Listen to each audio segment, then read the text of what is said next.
സ്നേഹം നിറഞ്ഞ എൻ്റെ എല്ലാ സുഹൃത്തുക്കൾക്കും നമസ്കാരം.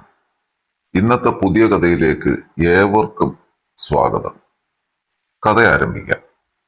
ഏട്ടാ, ഞാൻ കുറച്ചു ദിവസമായി ഒരു കാര്യം പറഞ്ഞിട്ട് അതിന്റെ ആൻസർ എനിക്ക് ഇതുവരെ കിട്ടിയില്ല. എന്ത് കാര്യം? കുഞ്ഞിനെ ദത്തെടുക്കുന്ന കാര്യം. ആ ചോദ്യം കേട്ട് ഭക്ഷണം കഴിച്ചുകൊണ്ടിരുന്ന അയാൾ അവളെ അടിമുടിയൊന്ന് നോക്കി. നിനക്ക് ഈ ഭക്ഷണം കഴിക്കുന്ന നേരത്തെ തന്നെ കിട്ടിയുള്ളൂ ഗീതേ ഇങ്ങനെ ഓരോരോ വിഷയങ്ങൾ? മുൻപ് ഞാൻ അതിനെക്കുറിച്ച് സംസാരിച്ചപ്പോൾ പറഞ്ഞതല്ലേ എനിക്ക് താല്പര്യമില്ലെന്ന്? അയാൾ പ്ലേറ്റിലേക്ക് കയ്യിൽ പറ്റിപ്പിടിച്ചിരുന്ന ചോറ് കുടഞ്ഞുകൊണ്ട് പറഞ്ഞു. വർഷം 15 ആയില്ലേ ഏട്ടാ നമ്മൾ ഈ ഒറ്റപ്പെടൽ അനുഭവിക്കാൻ തുടങ്ങിയിട്ട്. ഒരു കുഞ്ഞിന്റെ കളിയും ചിരിയും കാണാൻ ഞാൻ എത്ര കൊതിക്കുന്നുണ്ടെന്ന് അറിയാമോ? ഒരു സ്ത്രീയുടെ മനസ്സ് മനസ്സിലാക്കാൻ ഒരിക്കലും ഏട്ടന് കഴിഞ്ഞില്ല. ഓരോ വർഷം കഴിയും തോറും നമുക്ക് പ്രായം ഏറി വരികയാണ്. വാർദ്ധക്യത്തിൽ കിടപ്പിലാകുമ്പോഴെങ്കിലും നമ്മളെ നോക്കാൻ ആരെങ്കിലുമൊക്കെ വേണ്ടേ? ഗീത വിടാൻ ഉദ്ദേശമില്ലാതെ പറഞ്ഞു. അതിന് കണ്ടെത്തിയ മാർഗമാണോ ഇത്? കൊള്ളാം. ഈ അനാഥാലയത്തിൽ വളരുന്ന കുട്ടികളെയൊക്കെ എങ്ങനെയുള്ളതാണെന്നാ നിന്റെ വിചാരം? 99% പിഴച്ചുണ്ടായുധങ്ങളാവും. ഏതോ ഒരുത്തന്റെയോ ഒരുത്തിയുടെയോ കാമം തീർക്കുന്നതിനിടയ്ക്ക് പറ്റിയ ഒരു അബദ്ധം. അതുകൊണ്ടാണല്ലോ ഇതുങ്ങളെയൊക്കെ വഴിയിൽ ഉപേക്ഷിച്ചു പോകുന്നത്. അങ്ങനെയുള്ള ഏതെങ്കിലും ഒന്നിനെ എടുത്തു വളർത്തി ഞാനുണ്ടാക്കിയതും നീ ഉണ്ടാക്കിയതും കണ്ട തെണ്ടിപ്പിള്ളേരുടെ പേരിൽ എഴുതി വെക്കാൻ എനിക്കിപ്പോൾ സൗകര്യമില്ല. ഭക്ഷണം മതിയാക്കി കൈ കഴുകിക്കൊണ്ട് അയാൾ തീർത്തു പറഞ്ഞു. എന്തു പറഞ്ഞാലും പണം പണം പണം. രണ്ടാൾക്ക് നല്ലൊരു ജോലി ഉണ്ടെന്ന് പറഞ്ഞ് എല്ലാം തികഞ്ഞോ ഏട്ടാ? ജീവിതത്തിൽ പണത്തിന് മാത്രമാണോ സ്ഥാനമുള്ളത്? ഏട്ടൻ ഇപ്പോൾ തെണ്ടിപ്പിള്ളേർ എന്ന് പറഞ്ഞില്ലേ? അവരും ദൈവത്തിന്റെ മക്കളാണ്. ആരോരുമില്ലാത്ത കുഞ്ഞുങ്ങളിൽ ഒരാളെ എടുത്തു വളർത്താൻ കഴിഞ്ഞാൽ അതൊരു പുണ്യമാണ് ഏട്ടാ. നീ എന്തൊക്കെ പറഞ്ഞാലും ശരി, കണ്ടവന്റെ കുഞ്ഞിനെ ഇവിടെ കൊണ്ടുവന്ന് എന്റെ അനന്തരാവകാശിയാക്കി വാഴിക്കാൻ ബുദ്ധിമുട്ടുണ്ട്. എങ്കിൽ പിന്നെ നമ്മുടെ ചോരയിൽ പിറന്ന ഒരു കുഞ്ഞിനെ എനിക്ക് കഴിയുമോ ഏട്ടനതിന്? സർവ്വ നിയന്ത്രണവും നഷ്ടപ്പെട്ട അവളുടെ ചോദ്യത്തിന് അയാൾ ദഹിപ്പിച്ച ഒരു നോട്ടം അവളെ നോക്കി. ഓഹോ, അപ്പോൾ അതാണ് മനസ്സിലിരിപ്പ്. എനിക്ക് കുട്ടികൾ ഉണ്ടാവില്ലെന്ന് അറിഞ്ഞിട്ടും എന്റെ മുഖത്ത് നോക്കി നീ ആ ചോദ്യം ചോദിക്കണമെങ്കിൽ അത് എന്നെ തോൽപ്പിക്കാനല്ലേ? പറഞ്ഞത് അധികമായോ എന്നൊരു കുറ്റബോധം അവളിൽ ഇല്ലാതിരുന്നില്ല. ഞാൻ അങ്ങനെയല്ല ഏട്ടാ പറഞ്ഞത്. 50% ചാൻസ് ഉണ്ടെന്നല്ലേ ഡോക്ടർ അന്ന് പറഞ്ഞത്? പൂർണ്ണമായും നോ പറഞ്ഞിട്ടില്ലല്ലോ. നമുക്കിനിയും പ്രതീക്ഷയുണ്ടല്ലോ ഏട്ടാ. ഈ 40-ാം വയസ്സിൽ നിനക്കിനി പ്രസവിക്കണമെന്നാണോ? അതോ ഇതിന്റെ പേരും പറഞ്ഞ് എന്നെ പൊട്ടനാക്കി ഗർഭമുണ്ടാക്കാൻ ഏതവനെങ്കിലും കണ്ടുവച്ചിട്ടുണ്ടോ നീ? അതും പറഞ്ഞ് അയാൾ ഡോർ വലിച്ചടച്ചിട്ട് ഇറങ്ങിപ്പോയി. അപ്പോൾ ഗീതയ്ക്ക് സങ്കടം സഹിക്കാനായില്ല. തന്റെ മാനസികാവസ്ഥ മനസ്സിലാക്കാത്ത ഭർത്താവിനെ കുറിച്ച് ഓർത്ത് അവളുടെ ഹൃദയം വിങ്ങി. ഏത് കുഞ്ഞിനെ കണ്ടാലും മനസ്സ് കൊതിക്കുകയാണ്. അമ്മയെന്നുള്ള വിളി കേൾക്കാൻ തുടിക്കുകയാണ്. 23-ാം വയസ്സിലാണ് കല്യാണം. ഇന്നിപ്പോൾ 40 വയസ്സ് തികയാൻ പോകുന്നു. ഈ വർഷത്തിനിടയ്ക്ക് ഒരിക്കൽ താൻ കരഞ്ഞു പറഞ്ഞിട്ടാണ് ഏട്ടൻ തന്നോടൊപ്പം ഡോക്ടറെ കാണാൻ വന്നത്. അന്ന് വീട്ടിൽ വന്ന ശേഷം ഒരുപാട് വഴക്കിട്ടു. എനിക്ക് ആണത്വമില്ലെന്ന് തെളിയിക്കാനാണോടി എന്നെയും കൂട്ടിയിട്ട് പോയതെന്ന് പറഞ്ഞ് ദേഷ്യം തീരുവോളം അടിച്ചു. അപ്പോഴും ഡോക്ടർ പറഞ്ഞ വാക്കിന്റെ പുറത്ത് ഒരു പ്രതീക്ഷ ഉള്ളിൽ മായാതെ കിടപ്പുണ്ടായിരുന്നു. ചികിത്സയ്ക്ക് കളയാൻ പണമില്ലെന്ന് പറഞ്ഞ് ഏട്ടൻ നിർബന്ധം പിടിച്ചൊഴിഞ്ഞു മാറിയപ്പോൾ പിന്നെ ആകെ ആശ്രയം പ്രാർത്ഥന മാത്രമായിരുന്നു. സകല ദൈവങ്ങളെയും വിളിച്ച് കരഞ്ഞു പ്രാർത്ഥിച്ചു. പക്ഷേ ദൈവങ്ങളും കൈവിട്ടു.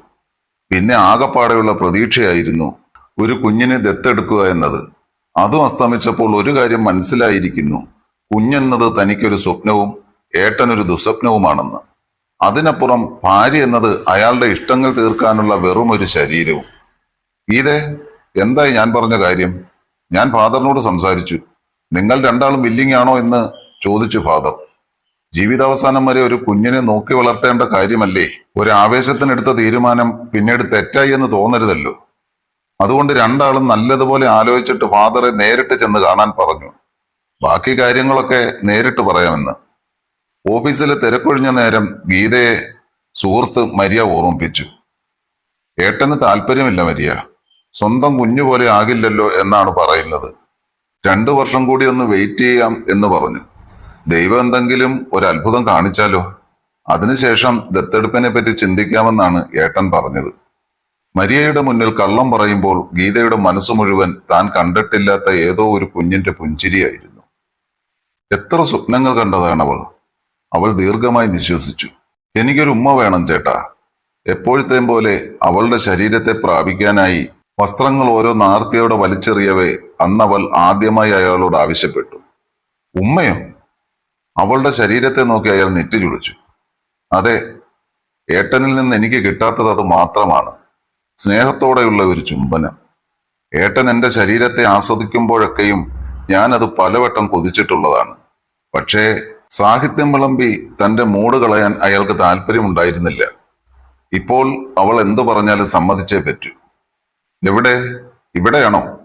അതും പറഞ്ഞ അയാൾ അവളുടെ ചെള്ളയിലേക്ക് മുഖമമർത്തി. അന്നേരം അവൾ അയാളുടെ മുഖം പിടിച്ചുയർത്തി. അയാളുടെ ചുണ്ടുകൾ അവളുടെ നെറ്റിയിലേക്ക് വെച്ചു. ഇവിടെ, അവൾ പ്രണയാർദ്രമായി പറഞ്ഞു. അയാൾ ധൃതിയിൽ അവളുടെ നെറുകയിൽ ചുംബിച്ചു. അതിൽ പക്ഷെ പ്രണയം ഉണ്ടായിരുന്നില്ല എന്ന് മാത്രം. കടമ കഴിക്കാനായി ഒരു ചുംബനം നൽകി അയാൾ അവളുടെ ശരീരത്തിൽ പരാക്രമങ്ങൾ നടത്തി. ദിവസങ്ങളും ആഴ്ചകളും കടന്നുപോയി. കുറച്ചു ദിവസങ്ങളായി അവൾക്ക് തന്റെ മാറിടം വല്ലാത്ത വേദന തോന്നി. തൊടുമ്പോൾ പോലും വേദന തോന്നിയതുകൊണ്ടാണ് യൂട്യൂബിലൊക്കെ സെർച്ച് ചെയ്ത് നോക്കിയതാണ്.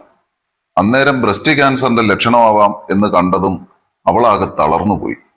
ഇക്കാര്യത്തെക്കുറിച്ച് ഏട്ടനോട് പറഞ്ഞെങ്കിലും അയാൾ അത് അവഗണിച്ചു. വേണ്ടപ്പെട്ട ബന്ധുക്കൾ ആരുമില്ലാത്തതുകൊണ്ട് അവൾ മരിയയോടാണ് പിന്നെ ഇക്കാര്യം പറഞ്ഞത്. കാര്യം കേട്ടതും മരിയയാണ് ഗീതയും കൊണ്ട് നല്ലൊരു ഗൈനക്കോളജിസ്റ്റിനെ കണ്ടത്. ചികിത്സയ്ക്കും സ്കാനിങ്ങിനും ശേഷം ഡോക്ടർ അവരെ വിളിപ്പിച്ചു. ഗീത ഭയപ്പെടുന്ന പോലെയൊന്നുമില്ല. പിന്നെ കൺഗ്രാജുലേഷൻസ്, അമ്മയാകാൻ പോകുന്നതിന്റെ ലക്ഷണമായിരുന്നു. അതായത് മുലയൂട്ടാൻ ഗീതയുടെ ശരീരം പ്രാപ്തയായിരിക്കുന്നു എന്ന്. ഗീതയുടെ ശരീരം മുന്നൊരുക്കങ്ങൾ നടത്തിയതാണ്. Which means you are pregnant. ഈ ഏജിൽ ഫസ്റ്റ് ഡെലിവറി ആയതുകൊണ്ട് തന്നെ കുറച്ച് കോംപ്ലിക്കേഷൻസ് ഉണ്ട്. പക്ഷേ ഡോണ്ട് വറി, കൃത്യമായ ചെക്കപ്പിന് വരണം, മെഡിസിൻസും കഴിക്കണം, ആരോഗ്യം വളരെ ശ്രദ്ധിക്കണം. ഡോക്ടർ പറഞ്ഞത് കേട്ട് ഗീതയും മരിയയും ഒരുപോലെ ഞെട്ടി. ഒരു നിമിഷം ഗീതയ്ക്ക് തന്റെ ചെവികളെ വിശ്വസിക്കാൻ കഴിഞ്ഞില്ല. ഡോക്ടറോട് നന്ദി പറഞ്ഞു പുറത്തിറങ്ങിയതും അവൾ മരിയയെ കെട്ടിപ്പിടിച്ചുകൊണ്ട് തുള്ളിച്ചാടി. ഗീതേ, നിന്റെ പ്രാർത്ഥന ദൈവം കേട്ടടി. അതെ, ഇത് ദൈവത്തിന്റെ അനുഗ്രഹമാണ്. അവളുടെ കണ്ണു നിറഞ്ഞു. വൈകുന്നേരം ജോലി കഴിഞ്ഞുള്ള ഏട്ടന്റെ വരവിനായി അവൾ അക്ഷമയോടെ കാത്തിരുന്നു. ഏട്ടൻ സന്തോഷം കൊണ്ട് തുള്ളിച്ചാടും അവൾക്ക് ഉറപ്പായിരുന്നു. എന്നാൽ തന്റെ ധാരണകളെല്ലാം തകിടം മറിക്കുന്ന സംഭവങ്ങളാണ് അവിടെ നടന്നത്. സ്കാനിംഗ് റിപ്പോർട്ടുകൾ കണ്ടതും അയാൾ കോപം കൊണ്ട് ജ്വലിച്ചു. ആരാന്റെ വിഴിപ്പിനെ വയറ്റിലിട്ട് ഇപ്പോൾ ഒടുക്കം എന്റെ തലയിൽ വെക്കാൻ നോക്കുന്നോടി. എന്റെ പണം തട്ടിയെടുക്കാനാണല്ലേ നിന്റെ പ്ലാൻ? ഇപ്പോൾ ഇറങ്ങണം ഇവിടുന്ന്. കണ്ടവന്റെ കൊച്ചിനെയൊന്നും എനിക്ക് ഏറ്റെടുക്കേണ്ട കാര്യമില്ല. കുട്ടികൾ ഉണ്ടാകാത്ത എനിക്ക് എങ്ങനെയാടി കുട്ടികൾ ഉണ്ടാകുന്നത്? പോയി ഇതിന്റെ തന്തയോട് പറ ഗർഭമുണ്ടെന്ന്. അതും പറഞ്ഞ് മുടിക്ക് പിടിച്ച അയാൾ അവളെ തള്ളുമ്പോൾ ഇങ്ങനെ ഒരു പ്രതികരണം തന്റെ ഭർത്താവിൽ നിന്നും പ്രതീക്ഷിക്കാത്തത് കൊണ്ടാവാം അവൾ പൊട്ടിക്കരഞ്ഞുപോയി. കരഞ്ഞു കരഞ്ഞ് അയാളുടെ കാല് പിടിച്ചെങ്കിലും അയാളുടെ മനസ്സലിഞ്ഞില്ല. ഒടുക്കം മരിയ വന്നാണ് ഓഫീസിന്റെ അടുത്തുള്ള ചെറിയ ഫ്ളാറ്റിലേക്ക് അവളുടെ താമസം മാറ്റിയത്. ഗീതയെ നോക്കാൻ തന്റെ പരിചയത്തിലുള്ള ഒരു സ്ത്രീയെയും ഏർപ്പാടാക്കി. എന്നാലും ഗീതയെ നിന്റെ ഭർത്താവ് ഇത്രയും മനസാക്ഷിയില്ലാത്തവനായിരുന്നു. നെഞ്ചിൽ 1000 തീക്കനലെരിയുമ്പോഴും അവൾ കരഞ്ഞില്ല. പാറ പോലെ ഇരുന്നു. സ്കാനിങ്ങിന് പോകുമ്പോഴൊക്കെ ഗർഭിണികളുടെ കൂടെ വരുന്ന ഭർത്താക്കന്മാരെ ഗീത വേദനയോടെ നോക്കി. ഒരു വട്ടമെങ്കിലും എന്റെ ഏട്ടൻ എന്റെ കൂടെ ഉണ്ടായിരുന്നുവെങ്കിൽ എന്നവൾ ആശിച്ചുപോയി. എന്നിരുന്നാലും കുഞ്ഞിന്റെ മുഖം കാണുന്നതോടെ ഏട്ടന്റെ വിരോധമൊക്കെ മാറും എന്നവൾക്ക് ഉറപ്പായിരുന്നു. ലേബർ റൂമിന് മുന്നിൽ ടെൻഷൻ അടിച്ച് കാത്തു നിൽക്കുന്ന ആളുകൾക്കിടയിൽ ഇല്ലെന്നറിഞ്ഞിട്ടും അവൾ തന്റെ ഭർത്താവിനെ തിരഞ്ഞു. ഒടുക്കം പ്രാണൻ പകുത്തു നൽകി അവൾ ഒരാൺകുഞ്ഞിന് ജന്മം നൽകി. ദിവസങ്ങൾ കടന്നുപോയെങ്കിലും അവളുടെ ഏട്ടൻ ആ കുഞ്ഞിനെ കാണാൻ വന്നില്ല.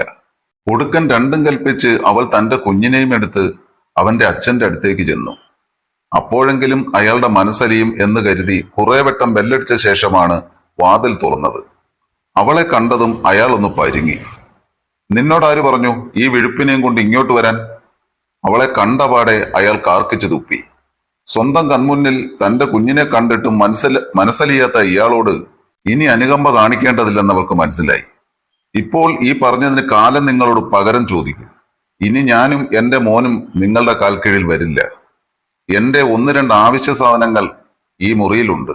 അതെടുത്തിട്ട് ഞാൻ ഈ പടി എന്നേക്കുമായി ഇറങ്ങുകയാണ്. തടഞ്ഞു നിർത്തും മുന്നേ അയാളെ മറികടന്ന് മുറി തുറന്നതും കണ്ട കാഴ്ച അവളെ ഞെട്ടിക്കുന്നതായിരുന്നു. കട്ടിലിൽ തനിക്ക് പകരം ഒരു സ്ത്രീ കിടക്കുന്നു. ഗീതയെ കണ്ടതും അവൾ ബെഡ്ഷീറ്റ് കൊണ്ട് ദേഹം മറച്ചു. ഒരു നിമിഷം അവളുടെ സിരകളിലൂടെ രക്തം തിളച്ചു മറിഞ്ഞു. മറിച്ചൊന്നും ചിന്തിക്കാതെ ആഞ്ഞൊരടി അയാളുടെ കരണം നോക്കി കൊടുത്തു. നിന്ന നിൽപ്പിൽ അയാൾക്ക് തലകറങ്ങി. ഇത് തരാതെ ഞാൻ ഇവിടെ നിന്നിറങ്ങിയാൽ ഈ ലോകത്തെ മുഴുവൻ സ്ത്രീകൾക്കും അതൊരു അപമാനമായിരിക്കും. ഇനി മേലാൽ എന്റെ കൺമുമ്പിൽ നിങ്ങൾ വരരുത്. അന്ന് ആ പടിയിറങ്ങുമ്പോൾ അവളുടെ മനസ്സ് നിറയെ അയാളോടുള്ള വെറുപ്പായിരുന്നു. കൂടെ അയാളെ ജയിക്കണം എന്നുള്ള വാശിയും. തല്ലുകൊണ്ടെങ്കിലും അവളും കുഞ്ഞും ഒഴിഞ്ഞുപോയല്ലോ എന്ന ആശ്വാസമായിരുന്നു അയാൾക്ക്. പിന്നീടുള്ള കാലം അയാൾ ഓരോരോ സ്ത്രീകളെ പ്രാപിച്ചുകൊണ്ടേയിരുന്നു. സമ്പാദിക്കുന്ന പണം മുഴുവൻ പല പരസ്ത്രീകൾക്കും വേശ്യാലയങ്ങൾക്കും വേണ്ടി ചെലവഴിച്ചു അയാൾ. അങ്ങനെ അയാൾ ആനന്ദം കണ്ടെത്തി. അപ്പോഴൊക്കെയും ഗീത തന്റെ മകനു വേണ്ടി മാത്രം ജീവിച്ചു. വർഷങ്ങൾ ഒരുപാട് പിന്നിട്ടപ്പോഴാണ് തനിക്ക് എയ്ഡ്സ് പിടിപെട്ടെന്ന സത്യം അയാൾ തിരിച്ചറിഞ്ഞത്. സമ്പാദിച്ച പണം മുഴുവൻ നൽകിയാലും അതിൽ നിന്ന് മോചനമില്ലെന്ന് മനസ്സിലാക്കിയപ്പോഴാണ് പണത്തിനു മീതെ പലതും ഉണ്ടെന്നുള്ള യാഥാർത്ഥ്യം അയാൾ തിരിച്ചറിഞ്ഞത്. ഇനി ജീവിതത്തിലേക്ക് ഒരു മടങ്ങിപ്പോകില്ലെന്ന തിരിച്ചറിവ് അയാളെ തളർത്തി. ആരും കൂട്ടില്ലാതെ ആ വലിയ വീട്ടിൽ തനിച്ചു കഴിയുമ്പോഴാണ് ഏകാന്തത എന്താണെന്ന് അയാൾ അറിഞ്ഞത്.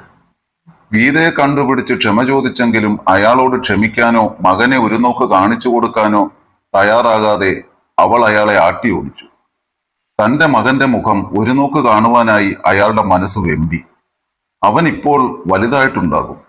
അയാൾ തന്റെ മകന്റെ മുഖം മനസ്സിൽ ഓർത്തെടുക്കാൻ ശ്രമിച്ചുകൊണ്ടേയിരുന്നു. ക്ഷീണിച്ച ശരീരവുമായി മരണത്തെ കാത്ത് കിടക്കുന്ന നേരമാണ് ചാരു പറഞ്ഞ ശാപവാക്ക് അയാൾക്ക് ഓർമ്മ വന്നത്. കാലം നിങ്ങളോട് പകരം ചോദിക്കുമെന്ന്.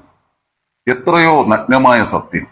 ഇതിൽ പരം ഇനിയൊരു തിരിച്ചടി തനിക്ക് കിട്ടാനില്ല. അന്ന് ഗീത കൊതിച്ച പോലെ സ്നേഹത്തോടെയുള്ള ഒരു തലോടലിനായി, ഒരു ചുംബനത്തിനായി, അച്ഛ എന്നുള്ള ഒരു വിളിക്കായി തന്റെ മനസ്സും ഇപ്പോൾ കൊതിക്കുന്നുണ്ട്. പക്ഷെ ഈ തിരിച്ചറിവ് ഒരുപാട് വൈകിപ്പോയിരിക്കുന്നു. ഒരിക്കലും മായ്ച്ചു കളയാനാകാത്ത വിധം തന്റെ പാപങ്ങൾ തന്നെ വേട്ടയാടുന്നു. ചെയ്തുപോയ തെറ്റുകളെ ഓർത്തോർത്ത് അയാൾ ഉറക്കെ കരഞ്ഞു. അന്നേരമൊക്കെയും ഗീത തന്റെ മകന്റെ വളർച്ച കണ്ട് പുഞ്ചിരിച്ചുകൊണ്ടേയിരുന്നു.